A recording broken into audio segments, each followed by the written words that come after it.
Today is Tuesday, October 5th. Decky 7 Iron, how are we? Andy Bruno. We're good, brother. Having a blast out here. I'm sure you're questioning the reference. I just finished the movie Luca a couple days ago. Are you familiar? I am not familiar. Okay. It's an Italian like Pixar film. And it's like it's a little boy named Luca, and he's a sea monster, and the setting's in Italy, and he meets this other guy Alberto, and they start doing crazy shit on a bike together, and he's like scared to do it for the first time, and he's like, you gotta silence the negative thoughts in your head, so you gotta say Silenzio Bruno, and he's like, who's Bruno? He's like, I don't know, some guy. And so that's where I got that from. But anyways, I thought you might like that show or that movie. Honestly, it's a very touching film. Just came out this year. I mean, that's a shoo-in. That sounds like my familia. That's my family in Palermo, Sicily. Yeah. Those are my boys. Yeah, dude. It's pretty fucking awesome. I highly recommend it. But hey, man, back in the studio. How you been? I'm doing well, dude. It feels good to be sitting here with you. We haven't caught up in a little bit. We've been quite busy. This last weekend was kind of rip-roaring. You were out in Denver, right? You were doing a little celebratory launch of your buddy Gabe Fightin, his golf company, Tips. Is that correct? Yeah, absolutely. Yeah, so Tips Golf Company, their new golf brand. Go give them a follow at Tips Golf on Instagram. They hosted their very first Tips Invitational, and we had about 30 people show up. It was a nice par 3, 9-hole course. We got really nice shirts. I won a box of Pro V1s. It was real embarrassing. You know, at the very end, I was kind of the MC, raffling off or just going through the raffle and announcing all the prizes and, giving everybody a lot of shit for whoever won. And then all of a sudden, I drew my own name. What an asshole move. You drew your own name. Drew my own name. Classic MC. Yep. And then it came full circle the next day. Packed my new Pro V1s in my bag. And we'll talk about what I should do with those Pro V1s after this. But, I packed them in my bag, went through TSA. Turns out that you should be taking the golf balls out of your bag so that it can be scanned separately. Were you aware of that? I was not aware. That is news to me. I mean, granted, I'm usually checking my golf bag, so I've never brought golf balls in a bag before, but right. Why is that? Is that considered a weapon? Yeah, I don't know. It's a very unique scenario. I'm not entirely sure on how this all works, to be honest, but anyways, the guy, I see that my bag gets flagged, and then the guy who's checking my bag, brings it over and he sets it down. I'm like, and he pulls up the screenshot of what was flagged and goes, oh, you got some golf balls in there. I'm like, yeah, I got some golf balls in there. Want a raffle? What's it to you? And I was like, so should I have taken those out? Is that something I should have known? He goes, this X-ray guy's kind of an asshole. He usually flags stuff like that for no reason. And I was like, okay, got it. So nothing you can do there. That's really good to know. I just resent in my submission for global entry, so I can get it's every 5. So every 5 years, you get TSA pre-check, global entry, the whole shebang. But that's really good to know because I'm not aware of. I haven't had to take my shoes off or pull your laptop out or any of that jazz in quite some time. But if I get denied from global entry this go around, I'm gonna have to be aware of the golf balls. And then there's a couple things with these golf balls. I'm thinking. One thing in particular, ball speed. That TSA pre-check scanner is Decky could be teeing up his 7-iron inside Terminal B, and your ball speed's been pretty high this season. I mean, you're hitting 170, 180 with that driver of yours, so that's a scare for sure. And then he noticed they were Pro V1s, so those are top of the line, best golf balls. And he had to just be aware. He had to check them, make sure that there wasn't anything else inside those golf balls. Right. But now we have to get to, should you be playing with Pro V1s? That is honestly the real question here. Right. Yeah. I personally, when I first got them, I said, what a waste of a nice $50 pack of balls, because I don't deserve them. I'm also just going to be way more nervous hitting them, like knowing that I have a really valuable ball that I'm teeing off. Like, I don't think I get the sheer benefit of, like, you know, piping a fairway consistently throughout an 18 because, you know, who knows what this second shot looks like, especially if it's over troubled water.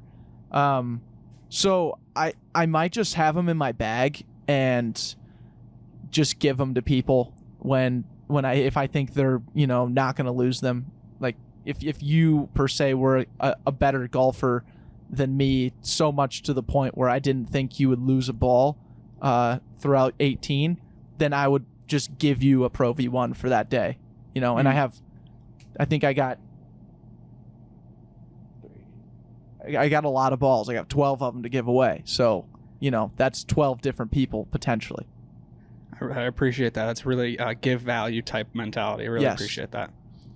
Yeah, and it might also, like, give off this aura that, like, you know, I got some fuck you money because I'm just like, you know, these are just some extra Pro V1s if you want one, you know? And that's true. Yeah, I mean, but be a giver with the Pro V1s because usually when, like, someone finds a Pro V1 inside, like, the bushes, they're like a little Schmeagle with the Lord of the Rings. Like, they grab it, my precious. Like, I ain't giving that shit up. Another question I got for you, Deck. How was the environment of the tips, like, whole shebang, whole outing? Because Backpocket has been considering doing a golf outing for quite some time, and there's, like, a serious time commitment to plan one of these things. Is it worth it? Is my second question. So first question was how was the environment, and then the second question is the time commitment to plan one of these things and book out, like, a golf venue. Is it worth it? Right.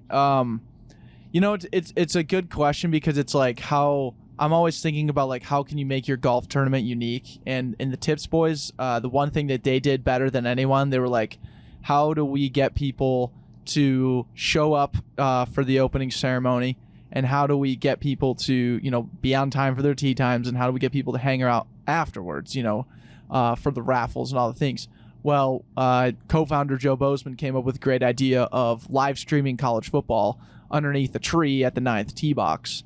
So I thought that was a really good idea in terms of, like, you know, just making sure the camaraderie is high after it's done. Not to mention, it was...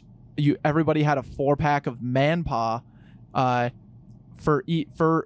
part of the tournament. So everybody was just, like, slammed on Man-Paw, and everybody loved Man-Paw also. It was just so awesome to see how that crossover happened now at 2 events that we've been a part of this year. Shout out Kurt Road. Guy's killing it. So that was great, but, like, my challenge to Gabe and Joe for, like, the next year and where they're trying to scale. So they're trying to turn it into a golf league and create, like, an actual turn Tips Golf into, like, some sort of membership, like try and really triple down on, like, the first 100 people that really give a fuck about tips, you know, and then use that to kind of expand the brand. Love the idea. But, like, if Backpocket's going to do it, personally, I really want to throw a golf event where there's patrons and you have to play golf with, like, a moving crowd of people through, like, 9 holes. I think that would be amazing. Like, throw it out at the par 3, but, like, have, like, sell tickets to people who would just walk with you and drink beer and heckle you the whole time. I think that would be so fun. That would be incredible. I think that we definitely need a crowd. That's one thing for sure. That's, like, that would be the only reason I'd want to throw it, is if I could play golf in front of a bunch of people. Yes. And then on top of that, you brought up that live streaming college football. That immediately made me think of the opportunity for us to live stream the event itself. All right. So I mean, this is just all in theory because we're going to hype it up anyways. If we had eight groups, and that's, like, what, 32 people. And we had 8 Mevo cameras, and we just had people. We had, like, the Marcuses of the world carrying cameras around per pairing, and it was just like we could switch cam to the Mevos, just following each pairing. And then we got a little boom arm guy. Gotta have a boom arm guy for the audio. Yeah, I'm sure it's a production nightmare in terms of, like, how anything stays, how anything would actually work in this sense.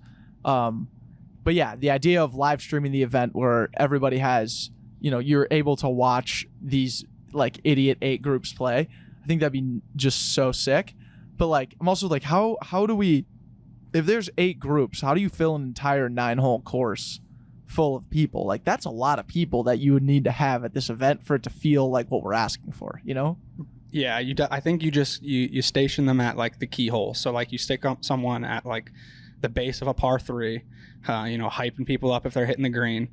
You got to have people on 1 teeing off, and you got to have people on, say it's 9 holes, you got to have people on number 9. So you could probably pick like 3 to 4 sections, and then you got a couple patrons that are following your hecklers, just like sporadic fans just following each pairing, yelling you jackass type of thing, and you're just getting in people's heads. Right. Yeah. I and I'm also like, who wants to show up to that? Like, are you really going to sign up to like go walk and be hot in the sun and like watch someone like not play good at golf? Like these are honest questions that like, I don't know. I want this to happen, but like, I don't know how necessarily we could pull this off where there's people who are willing participants, Yeah, I already have some good ideas. Well, like right off the bat, we get Manpaw back incorporated. Everyone gets some Manpaw coming in. They're the hardest seltzer. You don't need many of them.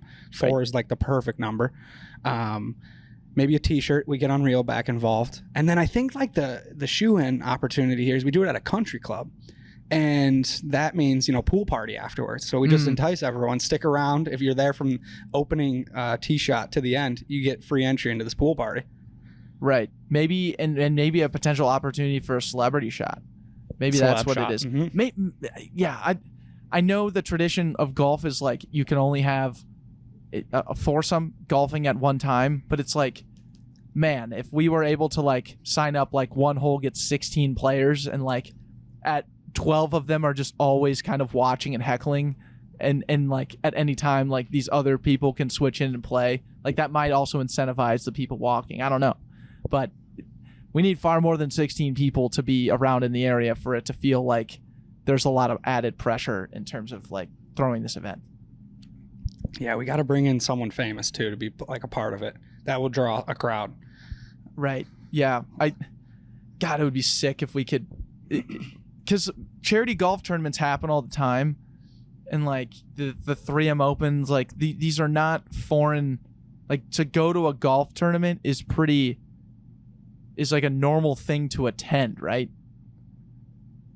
Yeah, technically, for sure. So it's like, I don't know. How do you usually though, like a charity golf outing, you're not like walking the grounds. You're kind of like in the banquet hall, sure, eating the hors d'oeuvres and having a glass of Chardonnay. Yeah. Maybe we just got to focus it down to one hole. Maybe we go with the Waste Management Open idea, where it's one hole is just absolutely jackwagon insane, and we make a tournament around that hole. And to your point, it's got to be like near the clubhouse so that there's obvious incentive, like it's easy for people to get in and out. Or maybe it's at like a course where hole 1 and 9 are very close to each other. Like most courses, like most 9 holes would be that way. And then just pack those 2 holes and just say we're throwing a party on these holes. Backpocket is always best when we simplify. So I think your head's starting to trend in the right direction. Right. You talk all these fugazi things. Simplify. Yeah. Good work through. So yeah, I got stopped at TSA with some golf balls. Can you imagine that? Damn. Yeah, imagine that. Pro V1s. How was your weekend, dude? Dude, my weekend was pretty solid too. I also had a rip-roaring weekend. So it started on Friday, and it was Bardwell's wedding. Josiah Nice. Bardwell. Another wedding you attended. Congrats. Thank you, man. Second wedding. This is the first time with the boys, with the dogs, which was nice. Good old Mark Amick again. Nice. And then Steve, and a couple other boys there, and their gals. Jack Baby, the influencer, just shredding the dance floor. Not surprised. Not surprised at all. And that leads me to my biggest point. We did this at the Amick wedding. It wasn't quite as prevalent here at the Bardwell wedding because Josiah decided to go with a lot of like early 2000 songs like Smash Mouth and Backstreet Boys and like NSYNC, and like great songs, but not like easy to like tear up the dance floor with. They're not like as you can't get as like loosey goosey. They're more pretty like straightforward, kind of just like head bob and sing alongs. Mm-hmm. However, we still took over the dance floor to a certain degree. I think that is one of our biggest strengths, and it's not the typical way of taking over a dance floor. Most times, it's a dance circle, and people go in there and they do like their one move and they bounce. We take that dance circle and flip it to the next level. We've talked about this time and time again, but it's very important we bring this back up because it has not been mentioned in quite some time. Adding a miscellaneous object to the center of the dance circle, whether it's like a beer can or really anything, just takes over. It's just a whole new environment. We did, Mark Dowell and I did this at Basement Bar, and we had the whole place erupting with empty bottles. Like people that were like smashed and couldn't comprehend anything, but Dowdle and I are getting everyone organized like shepherds and their sheep. Yep. And we do it again at Bardwell's wedding, just a shoo-in. And then we take this to Oktoberfest. And cut me off if I'm talking too long, but we do this at Oktoberfest, and we're at this beer garden with a bunch of like families. We got parents and their kids that are like ages like 5 to like 12, just like little rascals running around. And Mark Dowdle, lo and behold, goes to this one stand. It was like a minute rice stand, and he gets 4 boxes of minute rice. And we're on the dance. There's no one on the dance floor, and Mark and I are like, let's see if we can take over. Let's see if we can work our magic. So we go out there, box of minute rice in each hand, and we use them as maracas. And we're just shaking. We're getting the moms going. We're getting the little kids going. We're bringing everyone out to the dance floor, and then we got a good solid people, like 20-ish people out on the dance floor. And over how much time were you like accumulating via maraca? Oh, probably a good. The maracas were in use for probably 15 to 20 minutes, but we were rallying troops for a good hour. Wow, that's some groundwork. It was a grind. It's groundwork, but it's God's work. It was God's work. It was worthy work. And then Mark has the brilliant idea of creating a dance circle and sticking the 4 boxes of rice up on a tower. And now we just had a whole nother level of enthusiasm. We have like old men sliding face first into the boxes of rice, like knocking them over. We have like 3-year-olds walking up to the rice, like side kicking, punting it, like kicking it 2 inches and knocking it over, and everything in between. It was just incredible. And Mark and I were just like, we did it again. We did it again. Right.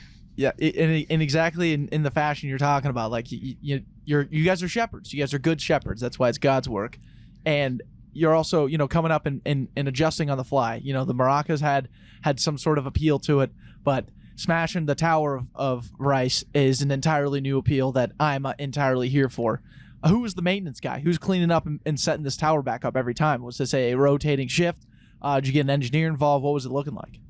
Oh, great point. We had engineers ready to go. Matt Herron and Tay Anderson were promptly ready to step in and stack that tower. Good. Mark Dowdle and I looked at each other. Like, you took that one, I'll take the next one. And we had to build them like a pyramid at some point. We had towers. We had just like all on the ground at 4. It was bananas. I'll send some videos. We'll clip it in here. It was just absurd. That's amazing, dude. From the wedding that you and I went to, I've been receiving videos like for the last, I don't know, however many days now, from Dan and Shannon McCloskey, the bride and groomsmen from that wedding. They've been sending me videos of like I guess the whole thing was on video. Did you know that? I had no idea, but I've been getting I don't know if all of them, but I've been getting a handful of you.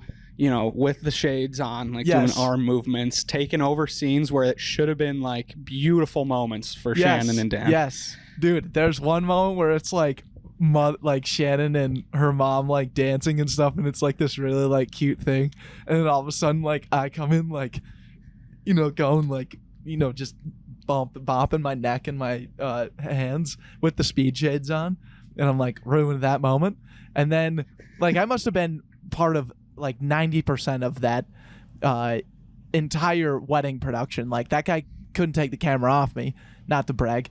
Then there's another part where there's a dance circle and the reverend guy is like getting ready to start dancing, and you just see my hand and I'm just holding the speed shades out hoping that he takes the bait, and I'm like, take take these shades, please, Rev.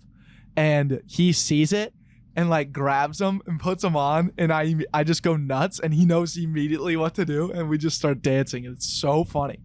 I had it totally dialed in. I will also need to clip that video in because that's been sent to me a few times as well. Shannon and Dan, first off, if you're not happy, we apologize. However, it feels like the way that you've been sending Declan and I these videos, that you're cherishing these moments. Yes, they probably weren't the foreseen plan for how you anticipated your recap video to go. There is something to be said that we were hired guns. We had one job, you and Yes. I, one job. We were, and say there was 100 people there. We were number 99 and 100. We had one job, and that was to absolutely electrify the dance floor, and that we did. Right. You know, I'm sure they were I don't know if they were notified beforehand, but it's like, look, you know, we were the third party friends of a friend at the event here. You know, we were the best friends of the bride's brother. You know, like, this is a far extension. You know, we were last on the invite list for sure. And you got to know your role, do your role. Like, you can't, you know, we're not a part of the family. We're not in the wedding. You know, there's other parts of the wedding that are very important that we did not need to fill whatsoever. So, you know, were we notified beforehand? Hey, you guys need to tear up the dance floor? Maybe. You know, maybe that was a thing. It could have been. It may have been whispered in our ear a few times. Did we perform to that expectation and maybe exceed at certain times and maybe take it a little bit too seriously? Potentially. There's a good potential that did happen. Yeah, I mean, we definitely took it too seriously, because on my end, I don't think I left the dance floor. Right. I was like, I can't. I saw at one point, like towards the end of the night, that they were bringing out pizza and sliders for everyone, and I looked down like at my stomach, and I looked at the dance floor, and I looked at everyone around. I was like, I got to sacrifice my hunger for the greater good. Shannon has me here for one reason. I didn't leave. So I think we need to take a little bit of responsibility. We shouldn't have been in every video. That's not like our fault. I just think, like, you know, this was the video camera guy who his job was like, hey, capture the vibes of the dance floor. And we were the vibes of the dance floor, dude. You know, sorry. It is what it is. It is what it is. I think another cool moment, or just like the overall theme of it, was the speed shades. Yes. You know, at first you put them in your pocket, like as we're leaving the motel across from the venue, because you and I and Big Ann decided to not spend the extra money to stay with the crowd. We stayed in the motel across the street, like savvy vets that we are. Yep. And yep, of course. And you pocketed like 4 pairs of speed shades as we're leaving, and I'm like, oh boy, we're in for a treat. I mean, I love this idea, but it's awfully dangerous.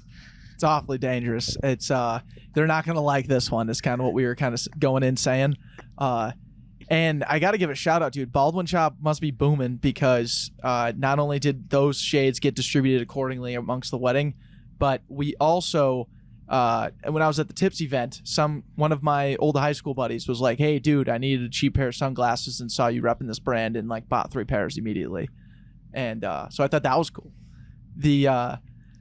The other part that I really liked, and I don't know if we've mentioned, this is like my favorite part about how we marketed the wedding, which is like so not our position, but I put the wedding like thank you card, or like the itinerary or whatever they gave us like at the actual ceremony, and I put that on the stall, and Dan, the groomsman, absolutely loved that move, and I think you did the same thing. I followed suit. I saw it on the stall. I followed suit. I put it on the other stall. And, you know, that's another cherished moment from Dan. And what was really funny is you had left right before me. And so I was still in the bathroom, like, but now I was like heading out, and I see Dan like walking in, and he sees, and he goes, what are they doing? Why is the itinerary on the urinal? And I'm just geeking. And that was one of those cherished moments where Dan's just like, these boys are leaving breadcrumbs. Right. And I think it's the oldest trick in the book, you know, always find a way, always be marketing your brand, always be, you know, pushing what you care about. And then, you know, you and I have been putting our business cards on urinals for years, always been trying to sneak our business card in some sort of nook or cranny that people know where it is. Now, granted, it has our contact and our phone number on it. Probably not the wisest thing to do nowadays because of how big we are. But nonetheless, It's a great marketing tactic, especially like people overlook bathroom ads, and I don't want people to overlook that. It's a risk we're willing to take, and because it's expensive real estate. I mean, people talk about ad placement on billboards. They talk about it on Facebook. They talk about it on park benches. But the spot behind a urinal, I mean, you're guaranteed 15 seconds of them staring directly at it, and they have nothing better to do. Most people like look up at the ceiling. Some people like look at their dick, and they're like, all right, when am I going to be done? Wasted time. Waste of time. You got to get them looking straight ahead. Perfect billboard spot. Absolutely. Ooh, wow. Yeah, hell of a weekend for sure. How's work and everything been good for you too? Yeah, work's been going really well. Staying busy in that regard. It's transferring into the most important month of the year, and that's November, especially Q4. Put your fours up. This is the best month of the year. All the preparation comes for Q4. And I already told Daniel, he asked me, like, how am I feeling about the preparation? Where's our heads at? And I simply responded to him, I've always been a fourth quarter player. Clutch gene is in my blood. I'm ready to go. And he just gave me a little thumbs up emoji. And I was like, perfect. He loved it. It's like, all right, not prepared. All right, kid's not ready for sure. Anyways, check back in on him in a little bit. In a little bit. We'll see where he's at. All right, make a note to check on Andrew first. How about you, man? How's work been with you? It's been all right, man. The workload, yeah, it's Q4 over here at the power plant. So funny story. So the power plant's got some crazy security. And we had one day where we welcomed on like probably 13 new workers. Most of them didn't really speak that great of English, and I had the great idea to, borrow a van, like a really big van with like all the seats, ones that you'd like take tours on or whatever. And I packed every single one of them in there. Forgot about the COVID stuff, so that was a big red flag to security right away. But so I have to drive them inside the secured area that they call it, which is like the 5th most protected place in the United States. There's sniper towers on every point of the building. I mean, it's protecting like power for a third of basically all of the West Coast, like majority of LA, Phoenix, parts of Colorado, Utah, New Mexico. Like there's a lot of power going everywhere. Do we need to put in a little disclaimer real quick? Like, I feel like you're going to get into a story that could be government. Like, let's just throw a disclaimer here. We have confidential information. You have to be trusted if you've gotten this far. We deeply trust you, and continue on. Yes. Yeah, this is confidential for the people listening who've made it this far. Yes. Thank you, Andrew. Strictly confidential. So Strictly. we get through security, right? So, not easy getting through security. They usually have like a Russian guard. Like legitimately, it's always a Russian guy. And, I already know what to do. I'm like, hey boys, like, put your masks up, make sure you have your IDs out. He's going to ask us to get out of the car. Just get out of the car, all space out. Someone pop the hood, keep all the doors open and let him do his thing. So, we go through, we pass that test, bang. Now, to get to the spot that I need to get these people badged, basically we got to drive around the entire plant. Well, when I was doing that, I didn't realize that like the normal road that I was taking is closed down for some reason. So like now I have zero clue how to get to where I'm supposed to go.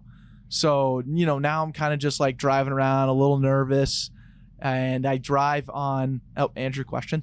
Yes, this is not an opportunity to use Waze, Google Maps. Like this is government property. They don't have this on Google Maps. No, it would be very hard to like look at the satellite of what's going on here and like be able to decipher like this is the way to where I need to go. Thank you. Good question. The only route I knew was because I had done it with my boss prior when I got badged. So this was back in November of last year when I did it the first time. So now I'm revisiting for the second time off of memory to find out that I'm not going the right way. So supposedly there's like this one area that gets that's just blocked off. I travel into an area that gets blocked that's illegal to travel on, supposedly. And I drive by one of the army super trucks. Like another part of this game here is that there's trucks with people like police officers or army dudes with like AKs, and they're also Russian. And so I drive past one of them, and by the way, I have another van following me the whole time too. So this is a convoy of two people. There's two different cars, and we're just meandering. Like, it's clearly the wrong way to go. This guy sees me from like probably 20 yards out, and he was parked in a different way. As I kind of took my turn to go down the route that I thought I was supposed to go, he just like whips it around, and then now he's just following me slowly as I'm going where I don't know where I'm going. So all these guys are like one of the guys for some reason was like all charged up on Call of Duty. He goes, "Dude, we're gonna get fucking sniped." And I was like, "Albert, no, we're not, dude. It's fucking fine, man." And so we drive around. I end up finding the way. I take, of course, like right before I get to the parking lot of where I know I need to go, I take one last wrong turn into the fire department station, and it's like a roundabout. So I'm like turning back around, and then he flashes his lights on, and then he rolls his window down on my way out, and he's like, "Hey, are you here to clean?" And I was like, "No, I'm here to get these guys badged. All these guys are here with me in the car behind me." He's like, "Oh, okay, just so you know, you traveled on like a forbidden road, and so don't do that again. Make sure you go the other way." It's like, "Oh yeah, man, no problem. Thanks. Sounds good." So got through that, ended up driving, getting in the convoy and to get badged, and got out of there. But it's a high stress situation for no reason at all. And it was one of those moments where I was like, wow, I can't believe I'm responsible for like 20 people trying to get badged at like a nuclear power plant. And it's like me in charge. Like if anybody knew that it was me in charge, they'd be like, why? That's a bad move, like don't do that, I mean, the one thing that I can't get over is I don't think I will ever. I have never, and I know for a fact I will never be in a spot where there's snipers, like just like in the peripheral for protection's sake. Right. That's just like that's a banana situation to be in. And damn right, Alberto was right. Like the Call of Duty mindset is the only mindset at that point. That and Zero Dark 30. Like I think I'm Marcus Luttrell at that point, and I have to navigate it like I'm America's hero. Right. And it's so dumb that like they even have the snipers. Like I always tell them, I'm like, why do we have the snipers? We're at a power plant. Like no one's coming in here anytime soon. And they always reiterate to me like, yeah, but could be an attack. I was like, well, that's not how I would attack it. It's usually what I finish with. Yeah, it reminds me too of what's the like original podcaster's name? It was like him and Joe Rogan kind of started it at the same time. Mark Maron, yes. He did a podcast with Barack Obama, and they came in a day early and scouted the area. And this was, I think, during his presidency. Yeah, it was in 2012. 2012, President Barack Obama, my apologies. And Just go listen to that podcast if you haven't. It's like one of the most famous like if we're talking about the scope of podcasting, the Mark Maron Barack Obama podcast might be one of the best of all time. Best of all time because President Obama came to Mark Maron's garage, and that's where he's recorded. He's done thousands of podcasts, and that's where he recorded this episode and many others. And they scouted like neighbors' roofs beforehand to put up snipers. I mean, yes. That's just, okay. So I think I let in saying I will never be in a situation with snipers. I hope for one day that I'm interviewing someone important enough where they have to scout out the area, like you and I are like in this podunk small divey bar, and they gotta like scout out the area around us because we're bringing in some celebrity that has a sniper crew. Right, and we're like organizing cords and just making sure they got like their nice plastic chair to sit on so that we can sit them down and ask them about what their future on Mars could potentially be. Exactly, and they're snipers in our peripherals. So ridiculous though, dude. So ridiculous. I couldn't believe that was an actual thing that happened. But yeah, that is bananas. Yeah, work is fine. That's it. it's funny because, I hang out with like Brandon Polizuk every once in a while, and if there's one guy that's just so enthused about my work that's not associated with Backpocket, it's that guy. Like, he just loves listening he always asks questions about like what I do at work, because he's just so fascinated that like this is a serviceable job that exists. And it's funny to just explain like, oh yeah, these are the things we have to do out here, because like that's just the way it is at Palo Verde generating station. Would have never found myself in this scenario, but certainly loving it. Yeah, you've been killing it. You've been out there for quite some time. Like, that's something that sometimes I forget. Like, and not just this location, but you've been in Arizona since May of last year, on and off? June of last year, June 2020. And then I've been at the power plant for since November 4th. So coming up on a year in about 2 months here. Damn. Decky AZ is a real thing. I'm still hunkered down here in Minneapolis, tried and true. And I will say, so active, that's keeping me busy. Backpocket, of course, and then all the branches that come out from the giving tree that is Backpocket. And then the other thing that keeps me hella occupied right now is good old Pops and his 4-hour shared humanity walk. Yeah, it's so crazy, dude. So crazy. He just hit 1,250 miles. So he's got just under 500 miles left. He'll finish on October 21st. You're listening to today, it's October 5th. And I am coming back from my first and only appearance during the Foch Walk. I will not be there at the ending because I'm at a wedding in Boston, which I'm kind of kicking myself. I know people are listening to this right now and they're like, Andrew, you're choosing a wedding over the finish. Another wedding, Andrew? Really? Another your third one of the year? I'm standing in this one. Shout out Jordan Roberts and his dear fiance Tori. I'm kicking myself a little bit, but I will have been in just west of Dallas with my dad for just over 48 hours, and I'm so excited. So I'm recording this before I head down, and the anticipation is real. He has caught some incredible traction. We talked about this maybe on previous podcasts. He's been on a couple TV stations. He did WGN, which is the regional local channel in Chicago. So it's, Chicago suburbs, pretty massive, heavily populated area. And then a couple like spots as he's walking down in like a random spot in Nebraska, and I think one in maybe Oklahoma. Then newspapers throughout it. But there's some big things coming. Potentially some national coverage. Hush, hush. I can't break any moves on it quite yet, but it's hyped in a great fashion. So that's coming up. And okay, then but hold on. Go ahead. Sorry. The one thing that I do need to talk about with you, Deck, is this damn teddy bear. Yeah. So, like, this is the craziest thing. We have not talked about this on the podcast.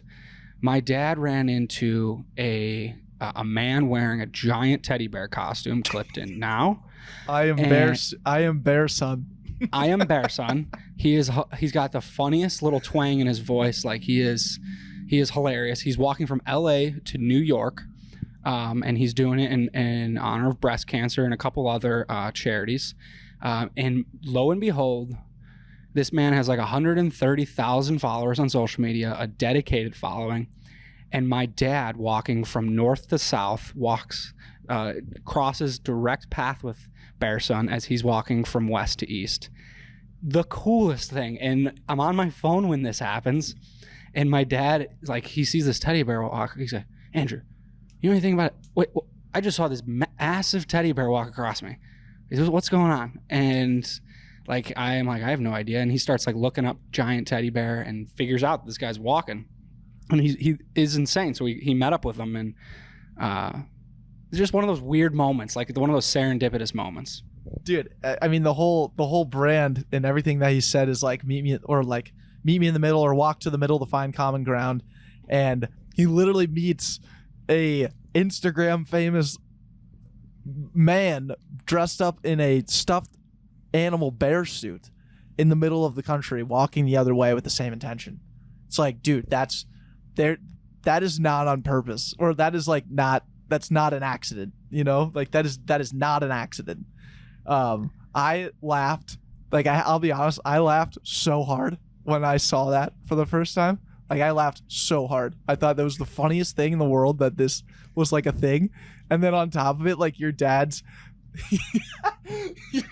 the video of your dad where he's like, "Hey, are you Bear Son?" Like, from his car window, and like Miles captures it perfectly. Like, it's like, "Yeah, I am." It's like, "Dude, you're awesome." Like, they like have this like great moment together. That, like, I was thinking about, when your dad finishes, I'd love to obviously sit down and record a podcast with him. And like, it felt like, to me, everything, like the hype really got real when he met the stuffed bear in the middle of the country. Like that was like the "I am Bear Son" was like a big turning moment, like, that we're gonna look back to. That's like that's a title of a chapter. That's like something that is like pivotal in the entire movement itself. I thought that was just like the coolest thing. Yeah, and it gave the team just like a huge boost of morale, like a much needed, grueling. I think they were on like day 70 at the point. Yep.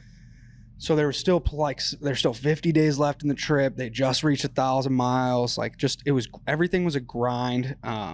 And this Bear Son guy comes strolling through, just happy-go-lucky, meet me in the middle type guy. This guy's walking like 4 miles a day. My dad's walking 20. Like, it's going to take Bear Son an ass load of time. My dad's like so prompt too. He's got a schedule. Bear Son's just kind of like there's no one following him. He just goes by himself and just goes with the flow. He's just unscripted human. That's insane. He's by himself.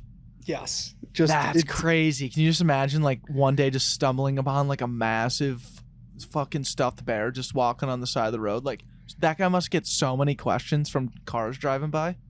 So many questions. It's guaranteed why he's got 120,000 followers. And that brings me to the next point of when he posted about Fosh's Instagram just skyrocketed, and that's where the morale boost really came in. I think that just gave, like, it's never been a numbers game for my dad. He's not out here to get massive awareness. That's not like the goal of it all. It's internal, and then understand what's happening in the center of the country and use that as a platform to kickstart the next venture.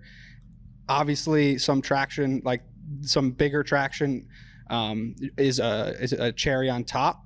And this Bear Son thing kind of like kickstarted that. Like, it just gave some more eyeballs to this cause and a lot of alignment, because it was Bear Son eyeballs, like the same kind of purpose that he was doing. It aligns with my dad's purpose, and totally. It was just pure. Yeah, no, that's sick. The other thing too, I mean, you couldn't have asked for like a better person too. Like, this could have been some deranged crazy guy in a stuffed bear suit. Not to say that I Am Bear Son isn't a deranged guy. He's obviously a deranged guy doing stuff for good. Like, that's sick. And he's probably not deranged at all. Take that back. But nonetheless, grabbed like the perfect audience to like continue to build. Like, it wasn't just some random influencer they wouldn't have had much crossover had it been anything else, It's so specific. That's why I just don't think it was random. Like, it happened for a reason, for sure. And another thing that I thought was amazing was when your dad met was at coffee one morning, just randomly, like, was going to get coffee at Starbucks at 6 a.m. It was probably like a Saturday or something, I think he described in his story. And he just like randomly woke up at like 4 o'clock thinking about stuff, and then went to go get Starbucks coffee, runs into a woman who's got a shirt that says Ubuntu on it, which is like, one of your dad's main sayings, which is "I am because we are." Is that kind of the... I think that's the gist. Yeah, I think that's the gist of it. I think you nailed it. Yep. It's an old saying. Google it, Ubuntu, or just showed up here. Marcus, please plug in the definition of Ubuntu. I think I nailed it. But nonetheless, he gets talking to this woman, like, "Hey, nice shirt," and she's like, they catch up. They talk about Ubuntu, and then she's like, "Hey, like, I have a school full of kids who love Ubuntu. Like, they believe in this, like, so much, and like they end up coordinating a time for John to show up and like speak to an entire elementary school about his walk, Andrew." Yes. So actually that day, the teacher, so he finds out she's a teacher at the school, and, she was a little weirded out at first because my dad, just kind of intimidating, very direct. But my dad kind of Very rallies stoked on Ubuntu. I'm so stoked. I think, and I don't know if my dad's gonna be super pumped, but I think he's gonna be pumped that I said this. I think he got emotional when he saw the Ubuntu thing. Like, it was just like that type of like value to have that on a shirt. Like he was describing what it means to him, and he got a little teary eyed. The woman was kind of like, "Whoa, what's going on?" I'm just trying to get Starbucks at 6 a.m., buddy. She hasn't even had her coffee yet. So eventually, we know the rules, dude. No crying. No getting approached by strangers who are crying before coffee, and everybody knows that. It's one rule. We got one rule here, and lo and behold, they connect on a deeper level. And she's like, "How about you stop by the school today? And I would love for you to like meet the principal, and maybe like you have a chance to talk to the kids." So he stops by the school and meets the principal, and it just didn't work out with timing wise to talk to the students on that day, which was a blessing in disguise because my dad was going to be walking into that town in 4 days. He was collecting supplies that morning. So they planned out a day where he could come into the town, and they lined the streets with all the students as he's walking into the school, and they did a full-on assembly for my dad to come up on stage and share what he's been up to, the meaning behind Foch. And these kids, Deck, you got to talk about them. I mean, just electrifying atmosphere. Right. So I obviously hear about the story, and like, we have all of the footage and everything logged each week. Like, shout out to Miles, who's been fronting this for the past 80 days. Like, the kid's been filming everything, uploading it to our cloud, and then allowing like people like me to just basically download all the footage and access it and do whatever I want with it. Essentially, turn it into pieces of content. So I start watching all this content, and I see like drone videos of like little kids just packed through the streets, and John walking through and like taking pictures with every single one of them. And then every single like on ground camera angle and video is always with these kids just like chanting crazy loud, like high school basketball at the free throw line loud, like insane loud and just electric. Like, they have all these different chants. I can't really pick out what they're saying. And then there's this great scene where like the camera's following behind John, and the kids are just fucking screaming like crazy. And he gets out on, like, everyone gets like really quiet, and then he gets out on stage, and the people go nuts again. But they do this whole, after he finishes speaking, or maybe it was before, I'm not sure when this all happened. But they have like a full-on Ubuntu chant. Like, I gotta imagine he like cried, like UMBUNTU or whatever, Ubuntu, blah blah blah. And I did terrible justice to that, but it is. Go check out our Instagram because we posted it and it's in there. But it is just the fun, like, most amazing thing I've ever seen. I'm just like, what are the chances that this happens? And then your dad just like crushes a nice 10-minute speech to these kids, which again, coming from your dad and like trying to speak to like little kids, can you imagine like how hard that would be to like get your message across as to like what you're trying to say, like how simple you gotta be to like make sure you grasp their attention? I think you did a great job, but just the whole spectacle, the entire thing was just beautiful. Just the coolest thing. I mean, these are two occasions that we just described that were unplanned, unexpected, and just so powerful. My dad is like through the roof right now, so pumped. He's coming into the final month of the walk. He's been getting after it since July 4th. I mean, similar to, you moving out to Arizona and everyone coming up to me and saying, how's Decky doing? What's Decky doing in Arizona? What's life like for Deck in Arizona? All this jazz. How you doing without Deck? Which that's like the last question they ask. Yeah, right. And it's not about you, unfortunately. It's never It's about a darn me. shame. So if you make it this far, might as well, wouldn't hurt to ask how Andrew's doing in Minnesota. God, give me one. And then, so it's the Decky show, and now it's the John and Sarah show, and how you fucking eat it up. I am so pumped when they say, hey, I've been following your dad. And I have the opportunity to like continue that conversation. Yeah. But that's what it's been like since July 4th. from all angles, people that I didn't even expect. Like I was at the St. Thomas game, who just stomped on Butler 36-0. Shout out. First home St. win, Thomas. not to brag. Huge D1 opponent and just pounding them in typical Coach K fashion, getting after their ass.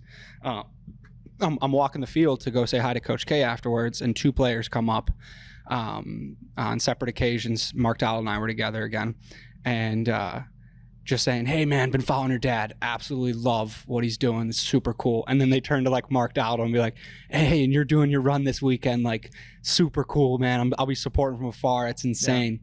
There's just so much cool shit happening all around us, and it's fucking awesome. And then there's those unplanned moments that come up where you just gotta look them in the face and be like, this is what life is like.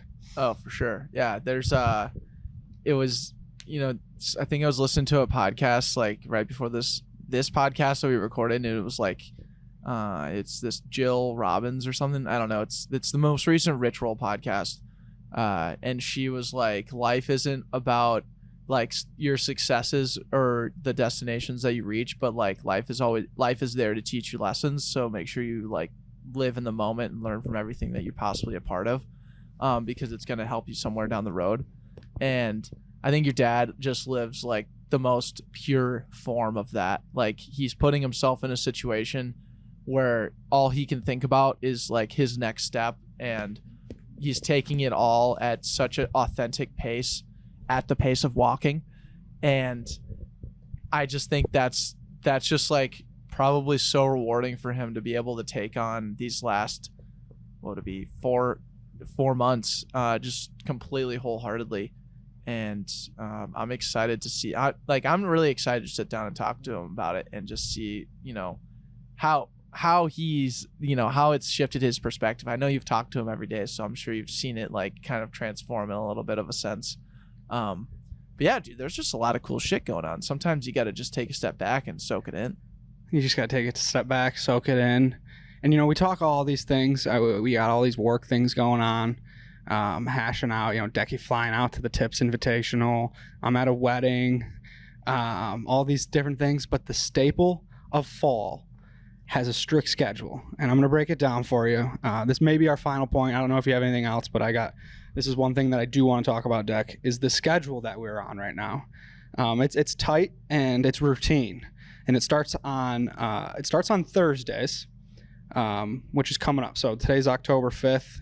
On the 7th, for all of those trying to join, feel free to text Deck and I. It's Teaser Thursdays. Okay, yeah. Very important. This is a strict schedule. Teaser Thursdays, we look at the board. Usually there's one decent college football game going on, and then of course your Thursday night football. We look at it. We look at the lines. Usually we take a dog and we add some points there, and we take the over, of course, and take some points off. Tease it both ways and parlay the two. Absolutely a tremendous tradition, unlike any other. That's Thursdays. Our teasers are pretty high. I don't know our record right now, but I want to say we're going into week 4, and I think we're 2-1 because the Ravens game really screwed us. Yeah. By the way, I've teased ever since Teaser Thursday was kind of brought into the forefront. I've basically teased every NFL game I bet on. I won the 11 o'clock teaser. I did a parlay, 3-team parlay, won that one. Won the afternoon slot, lost Monday night, unfortunately, because the Eagles stink. But so personally, the Teaser Thursdays, I'm like 4 or 5-1. So feeling good about Teaser Thursday. Feeling good about it. Okay, so you're bringing the teasers into later in the week, which we might need to circle back on down the line. Potential violation? Is this a... Yes. Okay. All right. Could be a violation. That's Thursdays. Fridays, kind of anything goes on Fridays. I don't really look at the board. Usually I'm just celebrating being off work. Saturdays, of course, Deck, myself, our good beat writer, Grant Adams, and good dear friend, Jonas Doman, the Diamond Dogs, which I just decided to coin us as just right now. We bet the board. We absolutely take every damn bet that we can see. We at least have 8 bets going out that day. Usually less units on those days. But we bet the board because it's fun. It's college football. Anything can happen. Might as well take a couple underdogs at money lines. Like I took Arkansas last week over Texas A&M. They were plus 4.5 at home.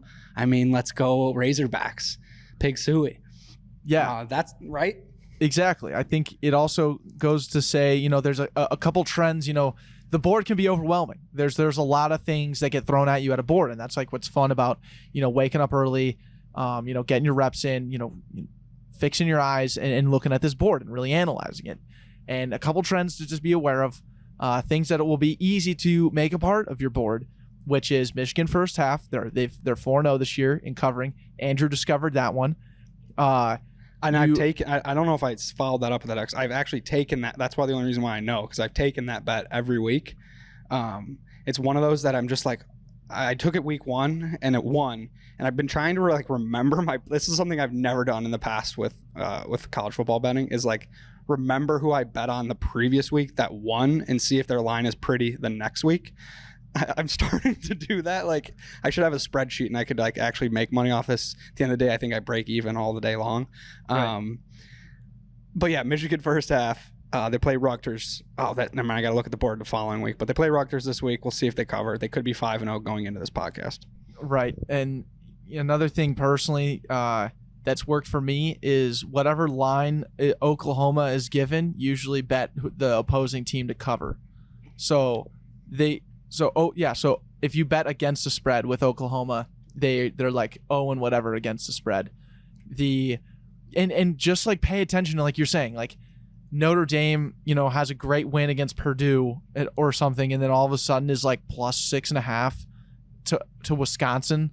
I was like, that raises my, like, that makes the ears perk up. Like there was another game the other week where Minnesota was a 2.5 dog against CU at Folsom Field. I was like, hold on, like, I don't care if that CU lost to Texas A&M 10-7 the week before. Like, their Texas A&M quarterback got hurt. That's irrelevant. CU stinks. Like, there's no way. Terrible. They won 30-0. They won 30-0. But then, like, how can you possibly hinge your bets on a U of M the next week? Like, I didn't pay attention to them. They lose to Bowling Green for their homecoming. It's like, whoa, college football, right? So you got to be very careful. Like, now you're looking at a good example, like, so here's a crazy one. Notre Dame beats Wisconsin, and they covered their 6.5-point underdogs, right? Okay, you'd think going into a home game against Cincinnati, they're 2.5-point dogs. How do we evaluate that? See, that's dangerous now. And now you stay away from that game. You stay the fuck away. You stay away from that game. You stay the fuck away. Because it's not worth your time or money. So just a good example of, watching these lines, it makes no sense. Another great example, LSU, 2.5-point favorites at Mississippi State, who lost to Memphis the week prior. Okay, yeah, there's a good chance LSU was not looking hot going into that game. Now all of a sudden, they're 4.5-point favorites against Auburn at home. That raises a lot of questions. I would stay the fuck away from that one too. Yeah, I mean, and as a fan of LSU, you're staying away from it, and I'm looking at it like I might take Auburn because it sounds like a smart bet. The Auburn line. Another really cool thing that's now in the works. We mentioned Tommy's beat Butler 60-0. The Tommies are on our book since they are FCS. Last week was the first time they were on the book. They had an official line the previous week against Northern Iowa, and they were a 44.5-point dog because Northern Iowa is like 11 in the country and lost to Iowa State by 6. And St. Thomas is a D3 program now playing Division I teams. And in Division I, and they covered. They lost 45-3. So I'm thinking, okay, they covered on their first official line. Going into the Butler game, they were 9-point favorites. That scared me, but the over/under was 58, and they had scored a total of 15 points in their first 2 games. I'm sitting there like, hammer the under. I put 3 units on the under. And then I'm walking up to the game, and I'm like, St. Thomas is at home opener. Coach Caruso is guaranteed to be whipping up trick plays, doing all the pulling all the tricks out of the bag. He wants to win this game for sure. So I put 2 units on the Tommies to cover -9. And it smashed 36-0. I mean, that was like, not only did I get to see my alumni or my program come out with their first Division I win. But at the same time, I got to win some money. I'm gonna get my tuition back one day betting on the Tommies. Right. So Andrew, get this. First away game for the Tom, or another fun moment for the Tommies here. And I don't know how I'm gonna bet it because I also have the same sports book. Turns out St. Thomas is taking a trip down to San Diego this weekend, and if I don't have work, I'm going. So it's like 100%.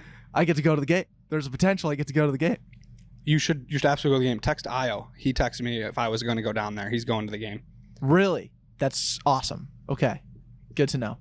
So I have not looked at that line yet, but I'm ready to bet it, and that's sick that St. Thomas is D1 now because it's like I'm so excited to see how their like culture gets infused. Like San Diego, I mean they have some athletes. You know, I'm not sure how big they are, but they got some athletes for sure. So just the preseason Pioneer rankings. St. Thomas, I think there's 10 teams. St. Thomas was 8. Butler was 10. So like they were supposed to beat them. San Diego is 2. And then Dayton is number 1. So this is like a very good team. It's going to be hyper competitive. That's going to be amazing if you do go to it. But let's continue on the schedule because, we're getting to the tail end of the wee hours of this podcast. Correct. Thank you. Thank you for trapping the puck. Yes. The schedule continues on. So you have teaser Thursdays. You have bet the board Saturdays. Sundays, I love parlays. Money line. Throw in your favorites, like your minus 130, 140 favorites, but then never be afraid of the dogs. I took the Chargers at plus 230 this week. That one, however, I took the over in a different game and my parlay missed. But that's just it's a fun time to bet a parlay, a moneyline parlay, because you probably won a couple dollars off betting the board the day before. So might as well take those winnings and double down on a parlay and try to turn that, say, $10 winning into $130 on a crazy parlay. Right. I think the key is to it depends on the team now. Like the Jets, you got to watch the lines with the Jets because it's like hammer the under with the Jets, because they're usually going to get blown out and then they're not good enough to score garbage time points. So like the over under for the Broncos game, Broncos Jets 2 weeks ago was like 47. And I was like, that's such a high number for both teams. Hammer that under. I'm not afraid to bet the under. I'm going to just say that on Sundays. On Sundays, I'm not afraid. I think it's honestly the smartest thing to do. I think I'm 0-3 on betting the over so far in the NFL. It's never a good bet. The NFL is their defenses are too good. And the games that you least expect it are the ones that go over. Like just some like broken plays. One team like beats up on the other team, and then there's like a garbage touchdown. Right. I'm just tired of getting burned on like money lines and stuff. So I like your point of just like turning into a parlay and just being like, okay, look, anything can happen on any given Sunday, and that's usually how the NFL works. Yes, and that's how Sundays work. Parlay it, get risky, and then we get to Monday Night Football. You're coming off a work day. I truly believe the best way to bet Mondays is prop bets because you're kind of exhausted from looking at all these lines the last 4 days. So jump on the prop bets. So this is Tuesday. This is now 8 days from the Eagles Cowboys game. But I had a nice little prop bet on Jalen Hurts to throw more than one. He had over half an interception. So all he had to do was throw an interception. First series, he throws pick 6, and I'm sitting there and I win. Those are the bets where you're just like, okay, Monday rocks. Kick your feet up. Did my work. It's time to look forward to teaser Thursdays. Yes, exactly. Right. Wow. Yeah. And I think that is basically how we live our lives in the fall, and there's no better way to operate. So let us know, if you've made it this far on the podcast, thank you. Just let us know what you think your line's going to be for teaser Thursday, or maybe a couple bets that you may want to get involved with on Saturday. Let us know your lines. Honestly, I love hearing from you guys. I want to hear what your lines are. What a way to finish the podcast, Andrew. Yes, I figured that was a great closing bit. We're not Barstool. We're not the Pick'em podcast. We're no Rico Bosco. But we hold our own here. We have some gambling roots, and we're savvy in that regard. We're for the common man after their average bets. Stick to the schedule. Stick to the schedule. Just know your roots. That's what it's all about. Do your research. Just be a human. Be a human. Just be human. Just be a human. Throw the bet down. Awesome. That's all I got, man. Anything else you want to close on? No, that's I think that's podcast adjourned, meeting adjourned. Hell of a catch up. I really enjoy doing this kind of stuff just for the back end of people listening. The way we prepped this podcast was we decided to record today. That was step one. And then step two was hey, let's bring some stories to the table to share today and treat this more like a catch up. I think we do this more in the future. Just quick confirm. Did you get to your stories? Yeah, I got to my stories. Awesome. Did you get all your stories out? Yes, I got all my stories out. Cool. Nice. All right. So if you got your stories and I got my stories out, then it sounds like we had a podcast. And that's a wrap. And we love you guys for taking the time to listen to us. Yeah. Thanks for listening to our stories. Let us know what your bets are this weekend. Love you guys. Take care. Take care.